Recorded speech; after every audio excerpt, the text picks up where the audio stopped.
Hello everyone, Nadezhda here, and in today's lesson we are going to learn about room schedules. In the previous lesson we have created our rooms, we have set them up, we have added them parameters, and in today's lesson we are going to use those rooms and create the room schedules. We are going to learn how to create a couple of schedules, different schedules, and we are also going to learn how to create the formula schedule so we can modify our parameters, and we are going to learn overall the most there is to know about schedules. I'm also going to add the previous lesson to the description below, and all of these lessons will be in a single playlist. And this playlist, this 4-part mini course, is going to teach you all there is to know about rooms. It is going to be about placing rooms, about creating them, about schedules, about tags, and about color schemes. So let's begin with the room schedule lesson. I have these rooms here now, which I set up in the previous lesson. I have only changed the room numbers a little bit so they make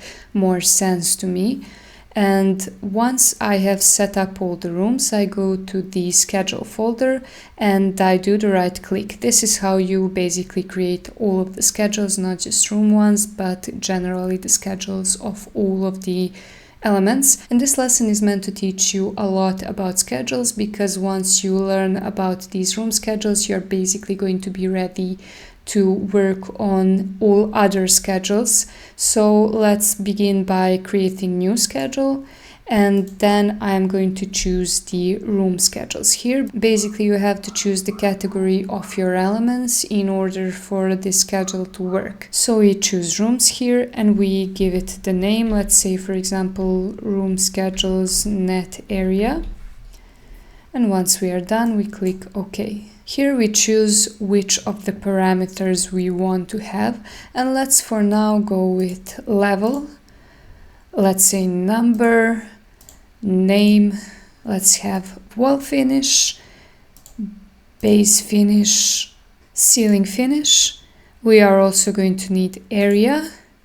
And we are going to need the department, because in the department parameter we have assigned some basic function of the room, and we are also going to need that for our schedules. Also, if you wish to change the order of these parameters, you can easily change it by simply clicking on the parameter and then clicking one of these arrows, whether up or down.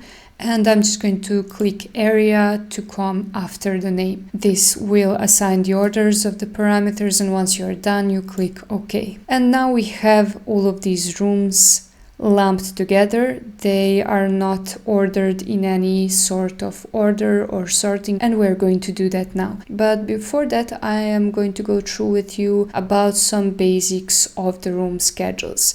There are some things that are very important to remember, and that is basically, let's select this room here and we see that it's a non-placed room. What does this mean? It means that this room at some point has existed in the model, we have used it, and then we have deleted it from the model. It is important thing to note is that you cannot delete the rooms from the model, from the drawing. You can only fully delete them from the schedule. I am going to delete this room, but before that I also have to note that unless you have decided to fully never have this room again in your model, then you shouldn't delete it, because they can be very useful. And I'm just going to go back to the floor plan, and if I in any point decide to return this room, I can simply go to the room tool, and here from the drop down menu, instead of new, I am going to choose this room. Basically all of the unassigned rooms are going to show up here. That means you can basically use them again, and you can use them again in a way that they will retain all of their parameters. Let's just select this room and we can see that it retained all of these parameters that I have assigned it. That is very useful because sometimes you will want to retrieve those rooms. You will not want to type in all of these parameters, so unless you're certain you don't want it anymore at all, like ever again, then don't delete them. We will learn to filter them, to hide them and to generally do any of the room managements that comes out from the schedule, so don't worry about this. If you have decided to delete it, then you can simply select it in the schedule and click delete option. This will give you the warning that basically once you delete it, this room can never be retrieved again. I will click OK. And I have deleted this room from the schedule, and I have also deleted it from the model as well. And I also see here that I have this parking that doesn't have the assigned parameters. Basically, you can fill all of the parameters from here. You don't have to go back to the model. You can simply type in or choose from the drop-down menu whatever you want. Let's say, for example, here it's going to be garage or whatever, and I just type in that. And I have it in my schedule, and I also, once I return to my model, I can see that all of these parameters have been applied to schedules. So basically schedules are very handy if you want to make any modifications to your model. Sometimes it's going to be a lot faster to do it through the schedules, because scheduling enables you some advanced filtering, which you can use later to assign a lot of parameters to a lot of rooms very quickly. We are also going to learn that in this lesson. Once we have all of our rooms and we don't want to delete anything anymore, we don't want to add anything anymore, we can go ahead and use the sorting and grouping tool. This is the first tool you usually use when creating schedules, because it enables you to sort this room in a way you want them to be sorted. We sort by parameters as well, and here I can choose, for example, level. I will sort all of my rooms by level, and I will click OK. We can see basement came in first, and then we have ground floor, and then we have L1. But we do want to create some physical barrier, like we don't want them lumping together, we do want them to have some graphical separation. So I go back to sorting and grouping, and in this case I'm just going to add the footer. What we did here is we have added these gray stripes that graphically separates these levels, and they also count the numbers of the rooms that remain in each level. Next sorting we want to apply is by department, because we can see now that we have these departments all over the place, and I do want to have the apartments all lumped together in the same order. So once I choose department here, I click OK. Here I'm just going to rename all of these rooms that I have forgotten about. This is going to be number 3. This is going to be number 3 as well. And I think this is it. Yes, these are all of the terraces. And what happens now is I also see that all of my numbers are not perfect. Like I first have number 2, then I have number 1. I do want to have the order of numbers. So I go back to sorting and grouping, and I also add the number. So this means after all of these sortings, then the sorting is going to be by the number of the room. It is also very important to remember that this sorting does have some hierarchy. So if I were to, for example, add a number first and level last, it's going to be quite different sorting. So it's important to remember that you do want to keep in mind which of the parameters comes first and which comes later. I click OK, and I can see now that after all of these sortings, we have a sorting by the number. Next thing I definitely want here is some total of these areas. I can go to the sorting and grouping again, and I can add the grand totals. Grand totals basically counts all of your totals of each parameters and then gives it to this footer here. I click OK, and I can see that I have the grand total of the number of rooms, but I don't have the grand total of area. In order to assign this grand total parameter to area, I first have to go to the formatting option. In the formatting, I can choose the parameter that I want to calculate totals of, and then here, instead of no calculation, you can choose option calculate totals. Once I do that and click OK, I can see see that I have this countdown of all of the rooms, first by level and then by entire building. What is important to note is that all of these units by default are going to be the units that you have in the Manage and Project Units option. Here you choose basically how you count area, length and everything else. If your area is, for example, not it doesn't have 2 decimal places but 1, I can go to OK, click OK, and we can see now that all of these areas are circled. So this is something you should keep in mind, that if your units are not good, you should check out project units. If you want to assign them some completely different units from the ones we have in area, you can also go to formatting. You can choose this parameter and you can go to field format option. Here you can either keep this use project settings, and this will obviously use the setting from project units, but you can uncheck that. And if you want to change the unit, you can actually change it here, and this will apply to your schedule.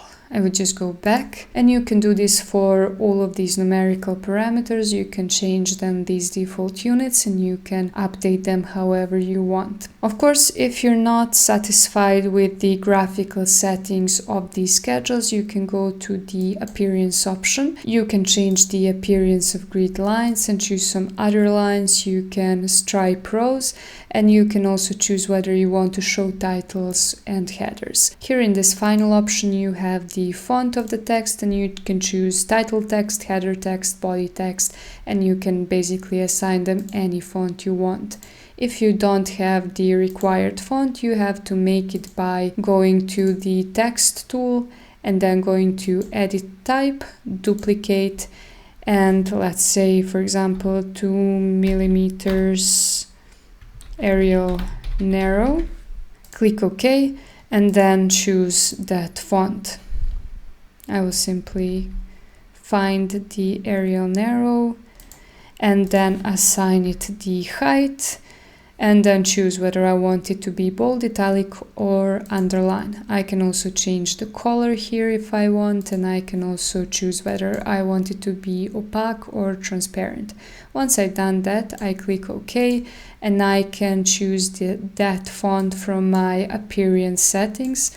For, let's say, body text, I just pick it here from the drop-down menu, and as you can see, all of my fonts change. You can also do that for the title and for all of these other options. And in this schedule, there are some things that maybe I don't want. For example, I don't want levels to show. I do need to keep this field so I can do the sorting, because once you go to sorting and grouping, you can only choose from the parameters that you have added here in the fields. So I cannot remove these parameters, but I don't want it to show like this because I have it in the footer.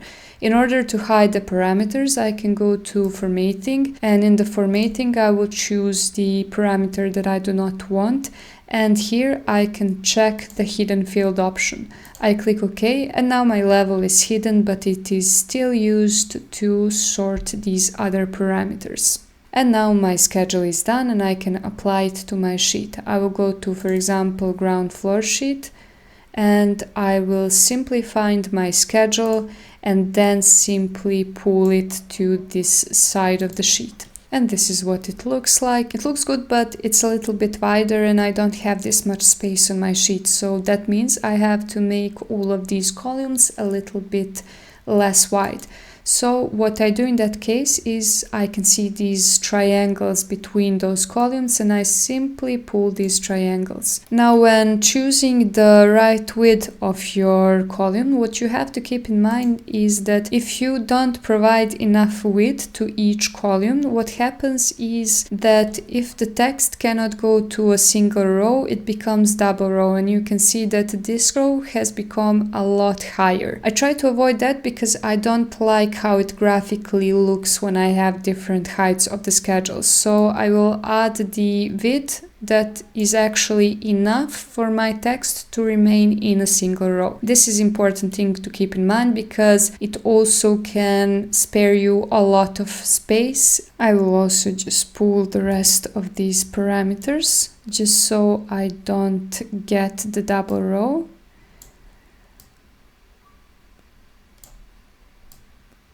And this is what it looks. The only thing I'm going to change is I'm going to apply some bold text to my title. I'm just going to go to Appearance, and for title text, let's see if we have something bold, and we don't have anything bold, so I'm just going to create the new font. I go back to Text tool, I go to Edit Type, I will duplicate the Arial Narrow, and I will call it 3 mm Arial Narrow Bold, just so it kind of sticks out a little. I will choose I will use Arial Narrow again, only I'm going to turn it into 3 mm text size, and I'm also going to check bold option, and I click OK. And now in my room schedules, I go to the appearance option, and for title text, I will use this new bold one that I have created.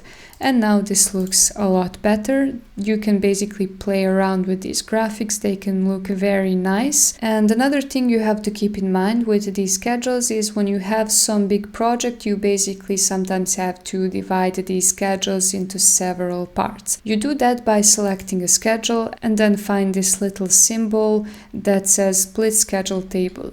It is always somewhere around middle, and once you click on it, you basically get this schedule to be in two parts. You can basically change where they are, you can move them around and basically do whatever you want to this other part. You can also split that part in more schedules, so you can basically create however many parts you want. Basically, you are going to do this sometimes in order to fit your schedules into your drawings. And if you have changed your mind and you want to retrieve them back to the original schedule, you basically just move the schedule to be in the same place as this one. And as you can see, they have now joined into one schedule. You do this for this part as well. And now we get our original schedule.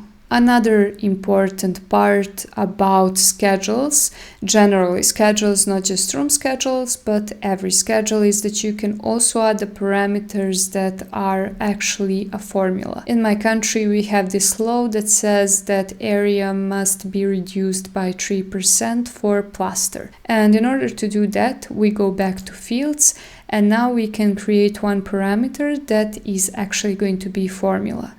I am going to click on this Add Calculated Parameter option, and here I create the formula I want. You can basically create any of the mathematical formulas for any of these parameters. This basically functions similar to Excel. You basically just assign them the formula. I will just call this formula reduced area. I will keep discipline by common. It is very important to choose the right type of the formula, because if you don't do that, Revit will basically assign the wrong unit to your formula, and it will also kind of make it more difficult for you to create the formula. So it's important to choose a good type. In this case, I'm going to choose area because even after reduction, my parameter is still going to be area. So I click area, and now I type in the formula. You can either type in the parameters or you can click on these three dots and choose the parameter. I'm going to choose area, and I'm going to choose times symbol. Basically, this star symbol on your keyboard is times, and this is practically very similar to each of these programs that have these formulas. For example, Excel and AutoCAD, basically all of these symbols play the same role in Revit as well as in these other software. So in this case, I want to reduce it by 3%, so I use area times 0.97. Basically, I am multiplying my area by this number, which is taking away the 3% that I want to reduce. So once I've done that, I click OK, OK once again, and we can see now that we have reduced area. I'm just going to go back to fields once again, and I'm just going to use these arrows to just place it after the area option.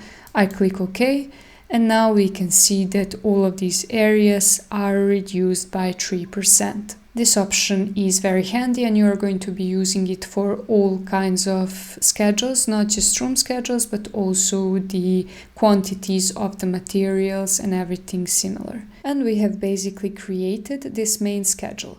Today I also want to learn how to create schedule of only apartments. The reason we do that is because we want to exercise this filter tool, which is actually a very important tool. Filter tool allows us to hide the parts of the schedules we don't want.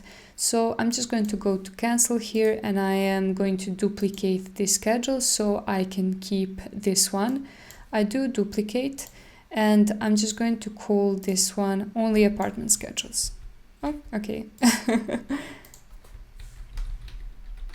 So now I can change it without changing the original. I go back to filter and here I want to get rid of all of these other rooms. To do that, I go to filter by and I'm going to be using this department option. In this parameter department, I have basically filled out all of these functions and now I can know these are the apartments and now I can use it to basically only filter out apartments. So in this case, I'm just going to choose department equals. And here you can choose a lot of these options. You can choose does not equal, greater than, less than, etc. Basically, this option is very powerful because it allows you to filter out by many different ways. I'm going to use department equals apartments. And once I click that and click OK, we can see now that all of these apartments are basically lumped in together. I go to sorting and grouping option. And here, instead of level, I'm just going to basically sort them by different way. First, I'm just going to choose number. And I don't need anything else here since I only have one department. So I'm just going to keep number here and I'm going to leave the footer. I'm also going to leave the grand totals and I click OK. Now what I see is that I shouldn't have left the footer because it basically provided the footer for each number. That is a mistake.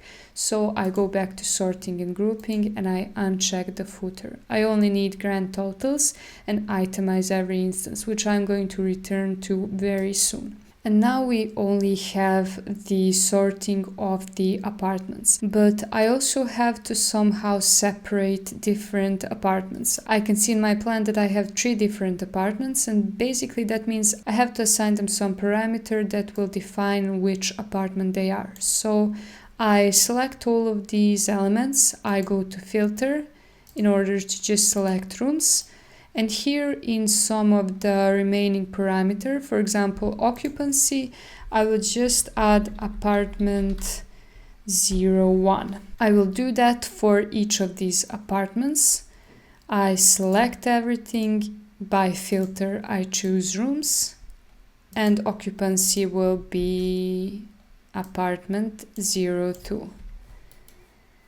And also apartment 03. I need to do this because otherwise I cannot sort out my apartment by their apartment numbers. So I'm choosing these occupancy parameters to basically do that for me. I can see now that I have department and I can basically get rid of that department option. I go back to fields, I get rid of department and instead of that I add the occupancy.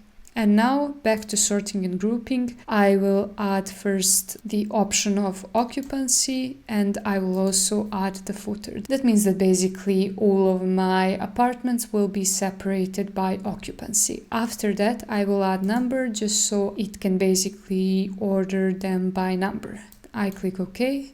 And now I can see that I have the rooms basically separated by the apartments. But now I can see that all of my other rooms are visible. The reason for this is basically once I have gotten rid of department parameter, I have also deleted that sorting that it has. So I go back to filter and now I'm just going to filter by occupancy.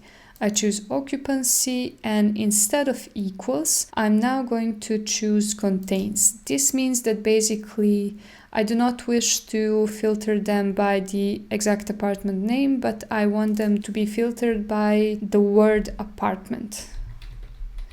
All of these 3 apartments have the apartment words in it. So this is something that they all contain. So I'm going to use this occupancy contains option. I click OK, and now I can only see apartments. And this is how we create these schedules. They are all very similar. Once you learn this, basically you're going to be able to do anything, but you first have to sort of exercise these basics, and then you are going to be able to apply them to also material schedules and pretty much all of the schedules. Another option that I also want to mention, which is very important to you, is option of itemize every instance. I will go to sorting and grouping, and here we can see that I can uncheck this itemize every instance option. I will also turn off the number so I can explain what happens with it better. Basically, we have now sorting of occupancy, and we have also turned this off. I click OK, and what we can see now is I no longer have each of the rooms visible. I have basically decided with this option to lump them all together. This is very useful when you want to make some modification in bunch. Let's say that, for example, all of my rooms have changed their wall finish. Instead of paint, we want to write render. What I do in this case is I go back to sorting and grouping, and I will also get rid of the occupancy. The reason I do that is because I want them all lumped together. I don't want to write it 3 times. I don't want to write it for each room separately. I want to make this modification to all of my apartment rooms. So I go to wall finish, and here I would just insert render, for example. And now when I go back to sorting and grouping and I go back to occupancy, I add footer, I add number again here and click OK. I can see that now all of my wall finishes are updated. This is incredibly important because obviously the more rooms you have in your project, the more time it is going to take to update something. So sometimes you're not going to have enough time to apply these updates to all of the rooms one by one. Sometimes you're going to be able to do this in one step, and this is a very good tool that allows you to sometime cut back time and to do this very quickly. And this is it for this lesson. We have learned all of these room schedules. Of course, if you run into any problem, just type in the comments. I reply most of the comments that my students post, so feel welcome to do that. And in the next lesson, we are going to learn how to create the color schemes, and we are also going to learn how to create new room tags that look much better than these default ones. So stay tuned for this mini course on rooms, and see you in the next video. Bye! If you want to learn Revit like a pro, take a look at my architectural course through the link below. You will learn how to develop the project from concept to final design using Autodesk Revit. It is ideal for beginners, but valuable for anyone looking to build a solid foundation. By the end, you'll know how to take a design from concept to detailed documentation with confidence and clarity. You will gain a solid Revit workflow you can actually use independently or in work in larger teams in architectural studios. With almost 100 structured video lessons, it is designed to help beginners master Revit step by step. To support your progress, I've included assignments with each lesson, plus the opportunity to ask questions and receive guidance directly from me whenever you need it. This way, you're not just watching tutorials, you're actively learning, practicing, and improving every step of the way. Thank you for watching, and see you in the next video.